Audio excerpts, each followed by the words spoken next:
For many decades, the story of India Inc. was the story of the Tata Birla families.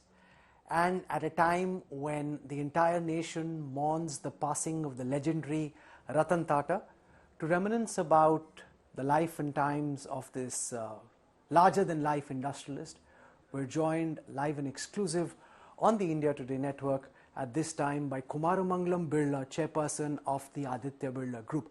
Thank you very much, Mr. Birla, for taking out time on a day when all of India seems to be in mourning. There's such an outpouring of grief and emotion, not just from politicians, from industrialists, but even from the Aam Aadmi.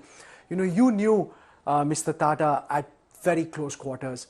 Can you give us a sense of what is it that you think made him so special? The country seems to be in mourning. It's almost as if everyone had some connect with Mr. Tata. What is it that you think made him strike such a direct chord with so many people? So Rahul, let me start by saying that our families have been friends for more than a couple of generations. So it does feel like a personal loss for sure. My father and he in particular were very close friends. He called me the day after my father passed and said, you have a friend at the end of a telephone line in me and you can call me anytime. I can't forget that he stood behind me all through my father's funeral, that too wearing a suit. He was pretty drenched by the end of it all.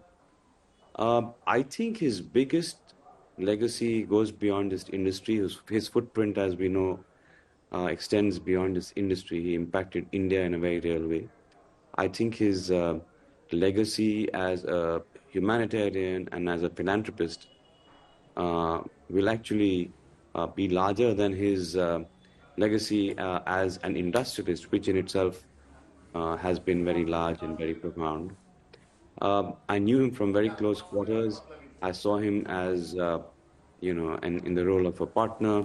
I saw him as a member of his board. I was on the board of Tata Steel and have a lot of very interesting memories, rich memories. I remember I was on the board of Tata Steel when the Tatas were going through a transition. You still had, veterans from the group being wheeled into the boardroom in wheelchairs. And I could see his extreme discomfort. He also had spoken to me about it. But he was always very courteous, very polite. And that was a man, very simple, led a very frugal life. From what I know, he lived in a very simple home, hardly had 2 or 3 domestic staff at home, despite the fact that he was aging and needed help.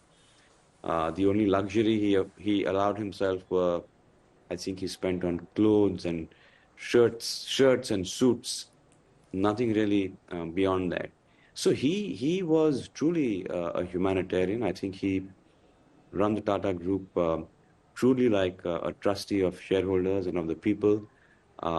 His involvement with some of the Tata charities was quite deep.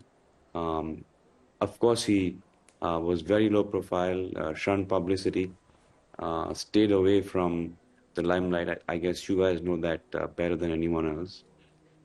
So a giant of a man, he leaves a legacy and a life that I think we should all celebrate.